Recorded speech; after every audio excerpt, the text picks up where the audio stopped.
Hello, welcome back. J'espère que tu vas bien. Moi, c'est Léna. Merci d'être de retour sur ma chaîne et si tu es nouveau, bienvenue à toi. Je fais cette vidéo à la demande d'une abonnée qui se reconnaîtra si elle passe par ici et c'est sur les conseils que je donnerai pour réussir un entretien d'embauche. Donc, ne bouge pas si tu veux tout savoir.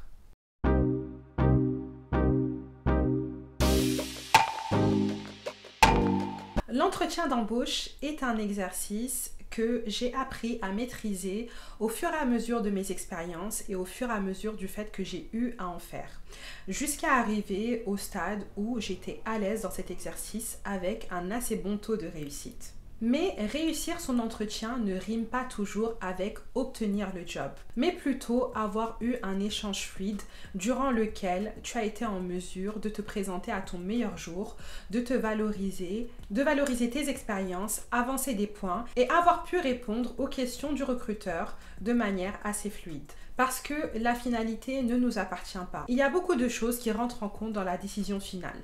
Mais il faut que tu sortes de cet entretien en ayant eu la conviction que tu as laissé une bonne image, que sur toutes les personnes que ce recruteur a vues, tu as laissé un souvenir positif d'une personne qui sait ce qu'elle vaut et ce qu'elle veut. Donc, au lieu de vous donner les conseils classiques qui sont disponibles sur Internet, sur comment se préparer, comment répondre aux questions, je vais plutôt partager avec vous des éléments de mindset. Je vais te donner 5 conseils mindset pour t'aider à réussir ton entretien d'embauche. Le premier conseil, c'est que tu es ton propre ambassadeur.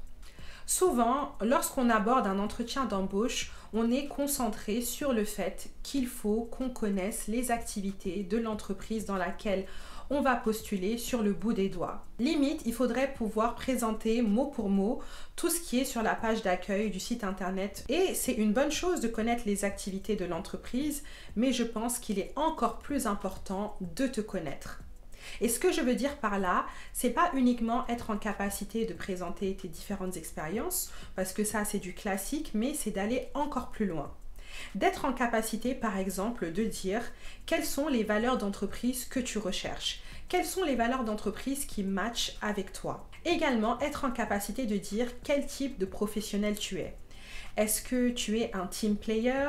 Est-ce que tu es quelqu'un qui fonctionne bien sous pression? Est-ce que tu es quelqu'un qui est plutôt autonome dans ton travail ou au contraire que tu as besoin d'un cadre bien défini?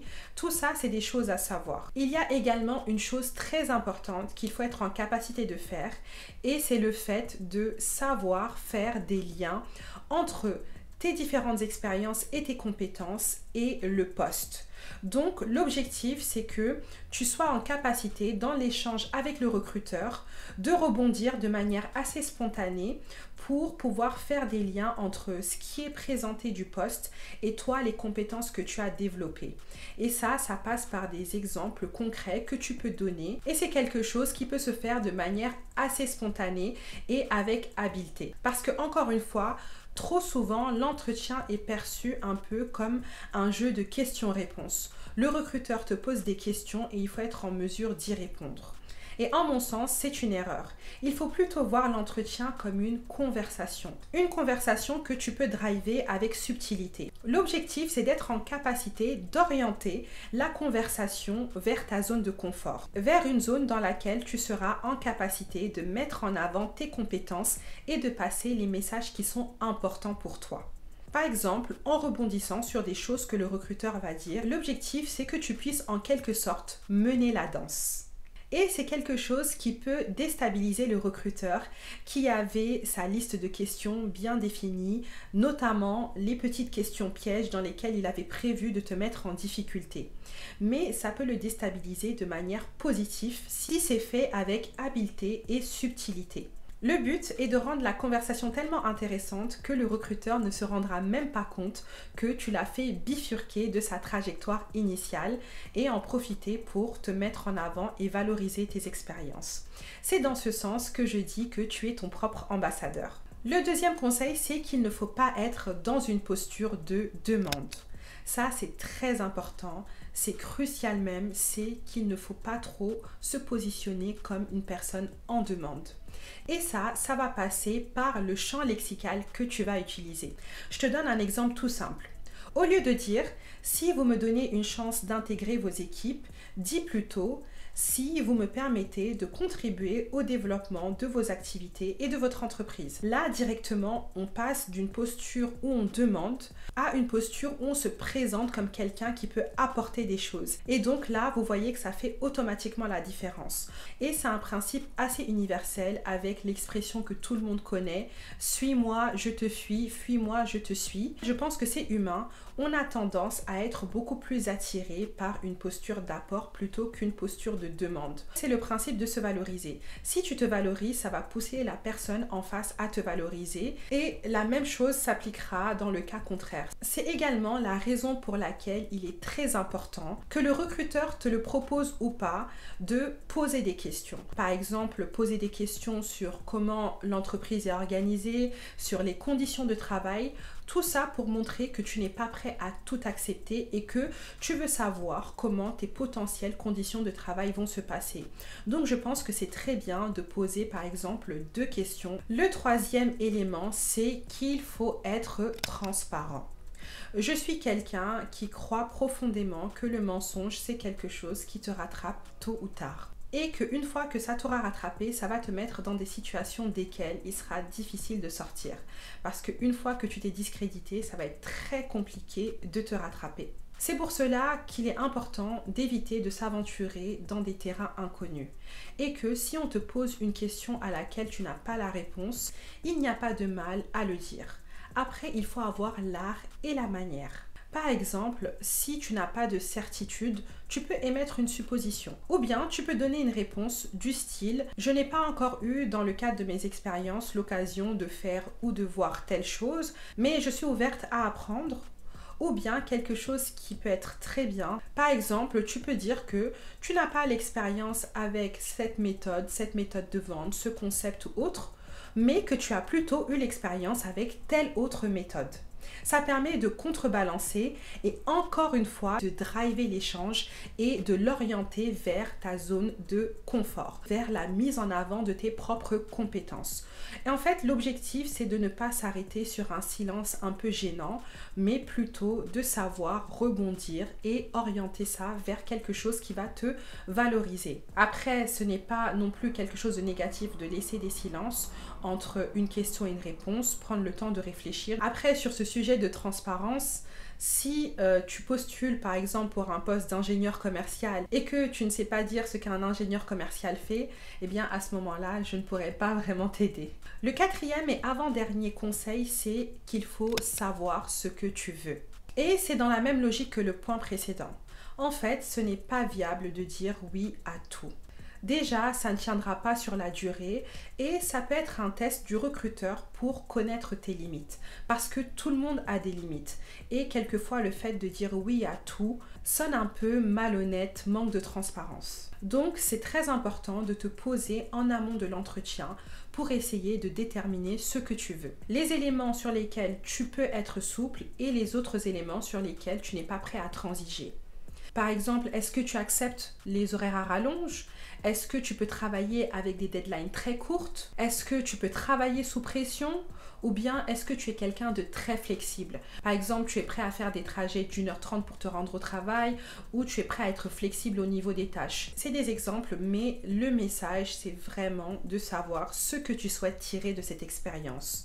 Est-ce que finalement, c'est pour avoir une stabilité financière, une sécurité de l'emploi, pour t'ouvrir à de nouvelles compétences, à de nouveaux challenges? Ça peut être plusieurs raisons, mais c'est important de savoir quel est ton but. D'avoir un plan court terme et un plan long terme et que ce poste vienne s'inscrire dans ton plan. Après, bien sûr, sur le sujet de savoir ce que tu veux et de la transparence, il faut quand même tenir compte qu'on reste dans une société où une entreprise ne va pas te recruter pour que tu restes 3 mois ou 1 an. Donc, il faut peser ce que tu dis parce que toute vérité n'est pas bonne à dire, mais ce n'est pas une raison pour aller complètement à l'extrême et dire oui à tout.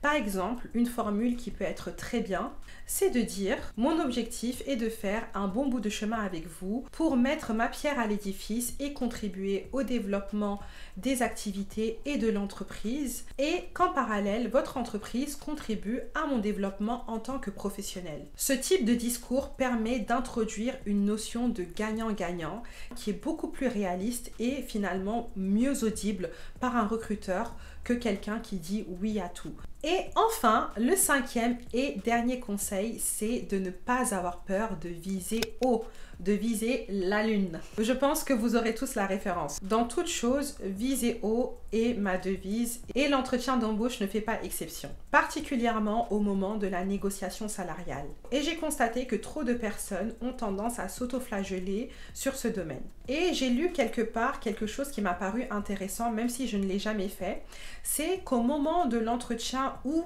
le recruteur demande tes prétentions salariales, c'est d'essayer de tourner les choses afin qu'il s'avance d'abord sur des montants pour que ça te facilite la négociation. Quoi qu'il en soit, il est primordial de faire des recherches sur les montants moyens de salaire pour le poste pour lequel tu as postulé, parce que sinon ça va complètement te plomber la négociation. Et généralement, quand tu vas faire ces recherches, tu vas tomber sur un montant minimal et un montant maximal. Et ça, on parle sur le même poste avec le niveau d'expérience que tu as. Et ce que je te conseille, c'est de te positionner sur le montant maximal, parce que tu n'as absolument rien à perdre. Au pire, le recruteur va te dire qu'ils ne sont pas en capacité de donner satisfaction à ta demande, mais ça ne risquera sûrement pas de te faire passer à côté du poste parce que tu t'es basé sur des données tangibles. Tu n'as pas donné le montant de salaire de tes rêves, mais si tu fais le contraire et que tu te bases sur le montant minimal, eh bien, c'est fini. Ta négociation va s'arrêter là parce que c'est clairement pas le recruteur qui va te dire « Oh non, tu peux augmenter, j'en ai encore sous le pied ». Et donc, ce qui va se passer, c'est que si tu es recruté quelques mois après ou peut-être quelques années après, dans une discussion avec un collègue, tu vas réaliser que tu t'es fait rouler. Mais t'es-tu vraiment fait rouler? Ça, je pense pas. Parce qu'au final, tu ne pourras t'en vouloir qu'à toi-même parce que c'est toi qui n'as pas été ambitieux dans tes demandes. Donc voilà pour cette vidéo, je t'ai donné mes 5 conseils mindset pour réussir ton entretien d'embauche. En tout cas, c'est vraiment des choses qui m'ont aidé et que j'ai utilisées et qui ont fait leurs preuves pour moi. N'hésite pas à partager en commentaire des conseils que tu aurais et à rebondir sur les conseils que j'ai donnés. Ça pourra en bénéficier à tout le monde. En tout cas, si tu as apprécié, n'hésite pas à t'abonner, à liker la vidéo, à activer la cloche des notifications et à partager avec toutes les personnes qui pourraient être intéressées. Et également, dans ma vidéo précédente, je vous ai annoncé que je vais lancer très prochainement une formation pour vous aider à vous lancer dans la location courte durée et à vous générer des revenus complémentaires à travers cette activité. Donc si tu es intéressé, je vais laisser un lien en description de la liste de préinscription pour que tu sois informé dès que la formation sera en ligne et en vente. En attendant, je t'attends sur ma page Instagram Lena B Consulting dans laquelle je partage au quotidien les coulisses de mon activité et des conseils, des contenus sur toutes ces thématiques. Donc viens rejoindre la team et va faire un tour sur mon podcast Les Réflexions de Lena qui est disponible sur toutes tes plateformes de streaming. Et c'est des thématiques qui sont complémentaires au sujet que j'aborde ici, mais plutôt sur des concepts de société qu'on va déconstruire ensemble pour bénéficier à notre développement personnel. Avant de te quitter, je te rappelle que mon e-book gratuit pour t'aider à te lancer dans l'entrepreneuriat est toujours disponible en téléchargement sur mon site internet. Et de mon côté, je te dis à très bientôt pour une nouvelle vidéo. Tchis!